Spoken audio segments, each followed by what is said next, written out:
بسم اللہ الرحمن الرحیم۔ الصلاۃ والسلام علیک یا رسول اللہ وعلی آلک و صحابک یا حبیب اللہ۔ اللہم صلی علی محمد وعلی آل محمد، اللہم صلی علی محمد و آل محمد، اللہم صلی علی محمد و آل محمد۔ آج کا وظیفہ بہت اہم اور خزانہ عظیم ہے۔ جو کرنا ہے اس کو کریں، جو اس یقین و اعتقاد کے ساتھ کہ وظائف و عملیات پرتاثیر ہوتے ہیں، کنز عظیم کی حیثیت رکھتا ہے، اور جو مذاق کرتے ہیں، استہزاء کرتے ہیں، ان کی اپنی مرضی کریں یا نہ کریں۔ امام حسن بصری رحمۃ اللہ تعالی بازار سے گزر رہے تھے تو پیچھے سے ایک عورت نے آواز دی، اے بریاکار بیروپیہ۔ تو آپ پیچھے مڑے، دیکھا اور فرمایا کہ آج تو نے مجھے اپنے اصلی نام سے پکارا ہے۔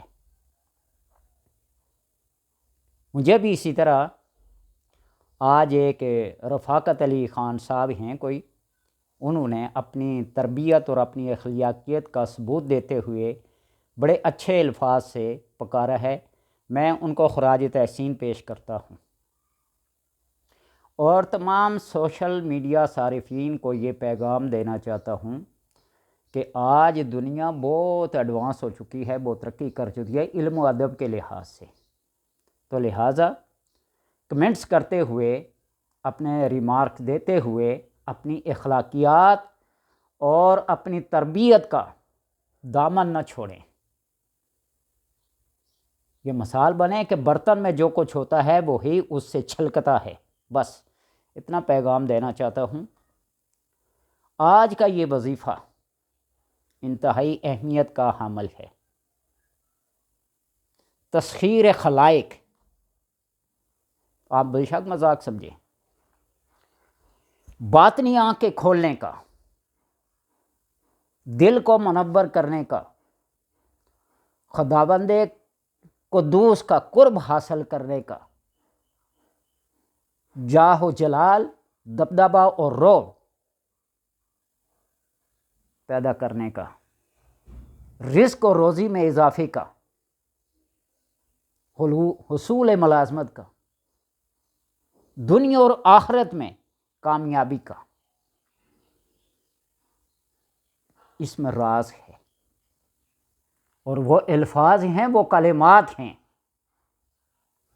جن کو پڑھ کر انسان کے رونگٹے روح لرز جاتی ہے، کھڑے ہو جاتے ہیں۔ اور یہ ہر بندہ عید الفطر اور عید الاضحیٰ کے موقع پر یہ کلمات ادا کرتا ہے۔ وہ قسمت والا ہے جو سارا سال اس کا ورد کرتا ہے۔ نہیں تو عید الفطر کے ادائیگی کے لیے جاتے ہوئے اور واپس آتے ہوئے آشتگی سے، اور عید الاضحیٰ قربانی والی عید کے دن جاتے ہوئے اور آتے ہوئے بلند آواز سے وہ کون سے کلمات ہیں؟ اللہ اکبر، اللہ اکبر، لا الہ الا اللہ واللہ اکبر، اللہ اکبر وللہ الحمد۔ یہ وہ کلمات ہیں جو ہر مسلمان مرد و عورت، بچے بوڑھے،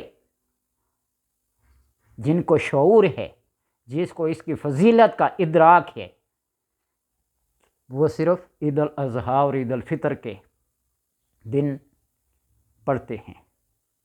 اور قرب خاص رکھنے والے، علم و شعور رکھنے والے، عقیدت اور محبت والے اس کو پورا سال اپنے ورد میں رکھتے ہیں۔ اللہ تبارک و تعالیٰ کی کبریائی، اس کی جلالیت، اس کی جمالیت اور اس کے دنیا اور آخرت کے احسانات کا ذکر کرتے ہیں۔ جو بندہ اس ذکر کو دن رات کے کسی ایک حصے میں،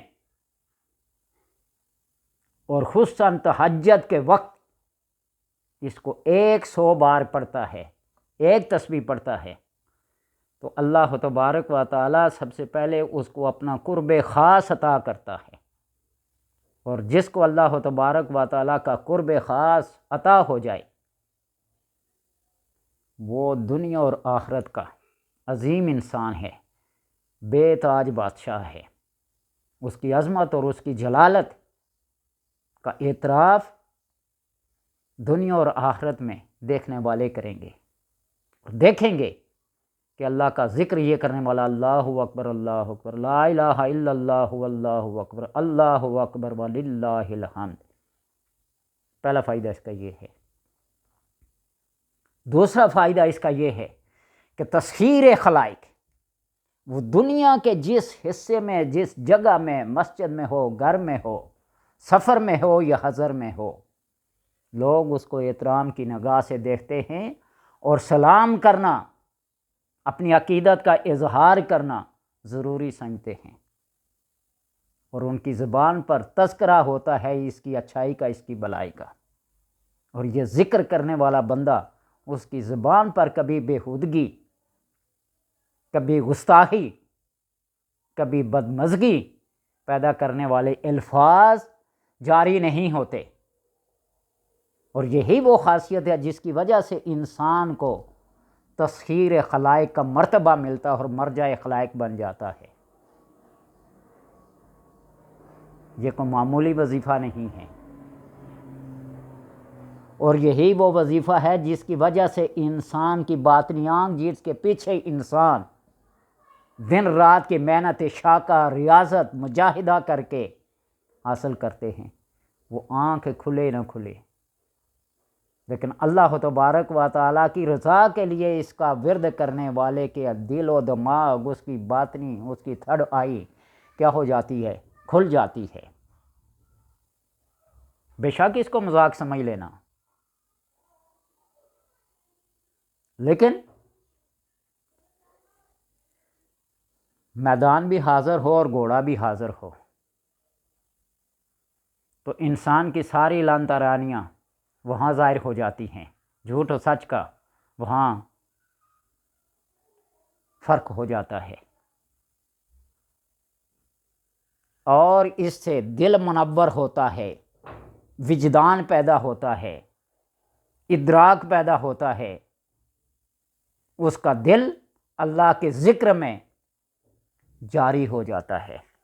لوگ اپنے قلب کو جاری کرنے کے لیے کون کون سے پیر صاحبان کے پاس، کون کون سے عاملین کے پاس، کون سے ان کی کتابیں اور کون کون سے ورد اور اوراد نہیں کرتے، قلب جاری نہیں ہوتا۔ مجھے ایک صاحب ملے نا، آئے میرے پاس بیٹھے، وہ فرمان لگے کہ آپ کا قلب جاری ہے۔ میں نے کہا جی آپ جاری کر دیں۔ انہوں نے کہا اپنی نبض دکھائیں۔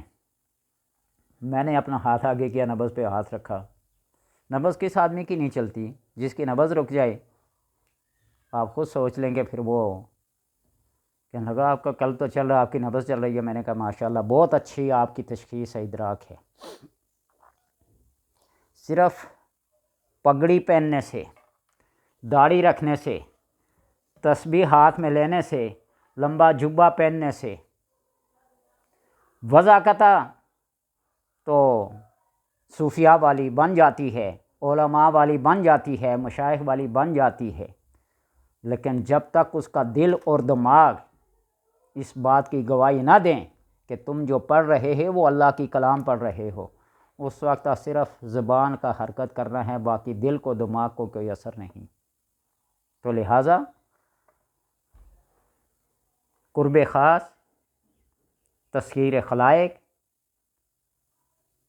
تیسری آنکھ کا کھلنا، دل کا روشن ہونا، اور رزق اور روزی میں اضافہ۔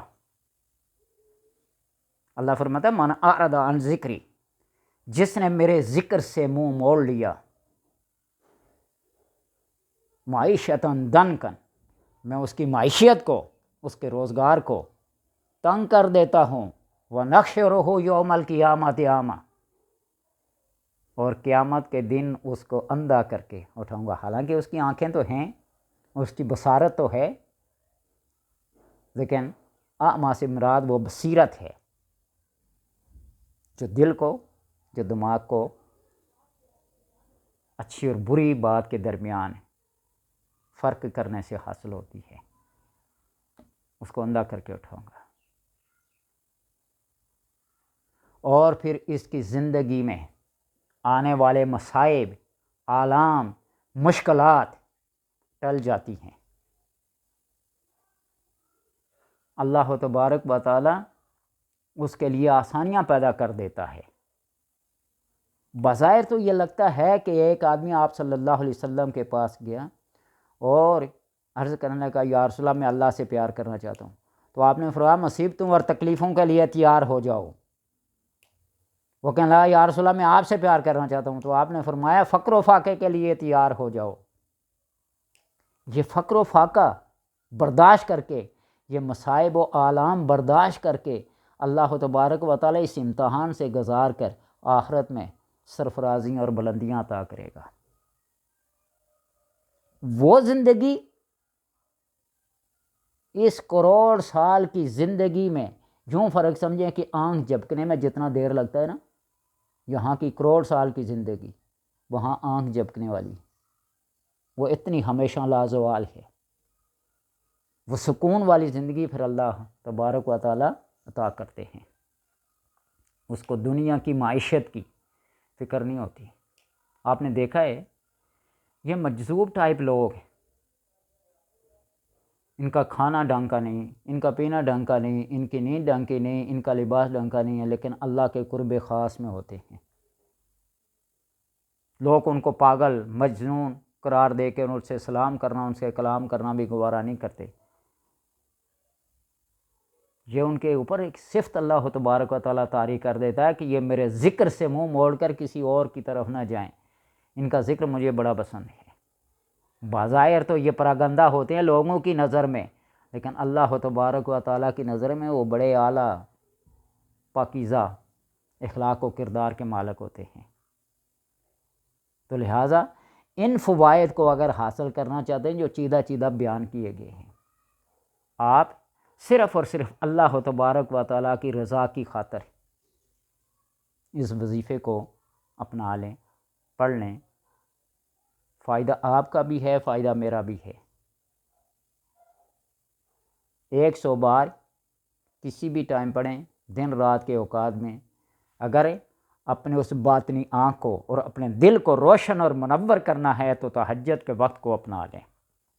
یہ وہ وقت ہے کہ جب تنہائی میں رب ہوتا ہے اور بندہ ہوتا ہے، باقی ساری مخلوق سوئی ہوتی ہے، وہ تنہائی میں اپنے رب کو یاد کر رہا ہوتا ہے، اور جو اپنے رب سے پھر اس وقت میں مانگتا ہے اللہ تبارک و تعالیٰ اس سے روکتا نہیں ہے۔ اور یہ وہ وقت ہوتا ہے جب اللہ تبارک و تعالیٰ اس عرش اعلیٰ سے آسمان دنیا پر آ کر کہتا ہے مجھ سے کوئی مانگنے والا میں اسے عطا کروں، ہے مجھ سے کوئی بخشش طلب کرنے والا میں اس کو بخش دوں۔ تو پھر اس وقت میں آپ اللہ تبارک و تعالیٰ سے اپنی بخشش طلب کریں، اپنا رزق مانگیں، اپنی عمر مانگیں، اپنی خواہشات مانگیں، اپنا قرب خاص مانگیں۔ اللہ تبارک و تعالیٰ کے ساتھ جو مانگے گی اللہ تبارک و تعالیٰ عطا کرے گا۔ اللہ اکبر، اللہ اکبر، لا الہ الا اللہ، واللہ اکبر، اللہ اکبر وللہ الحمد۔ اللہ اکبر، اللہ اکبر، لا الہ الا اللہ، واللہ اکبر، اللہ اکبر وللہ الحمد۔ اس کو آپ نے 100 بار یعنی ایک تسبیح پڑھنی ہے۔ اول آخر درود پاک 11 بار، اور درود ابراہیمی اگر پڑھا جائے تو نور علی نور۔ اس بات کو یاد رکھیں۔ اور آخر میں پھر وہ میسیج دینا چاہتا ہوں کہ اپنی اخلاقیات کو، اپنی تربیت کو اپنے دامن میں بسائے رکھیں، اپنے الفاظ کو ایسے ادا کریں کہ کسی کی کردار کشی نہ ہو۔ وہ آپ صلی اللہ علیہ وسلم کے سامنے ذکر کیا گیا کہ انسان اپنے ماں باپ کو گالیاں دیتا ہے، تو عرض کیا یا رسول اللہ انسان اپنے ماں باپ کو گالیاں دیتا ہے؟ فرمایا ہاں، جب کسی کو گالی دو گے وہ تمہیں دے گا، جب کسی کی ماں کو گالی وہ تمہاری ماں کو گال دے گا۔ گویا کہ تم خود اپنے الفاظ سے اپنے والدین کو گالی دلوائی، خود اپنی کردار کشی تم نے خود اپنے الفاظ سے کروائی۔ اللہ تبارک و تعالیٰ سے دعا ہے کہ بس اخلاقیات کا دامن ہمارے ہاتھ سے نہ جائے۔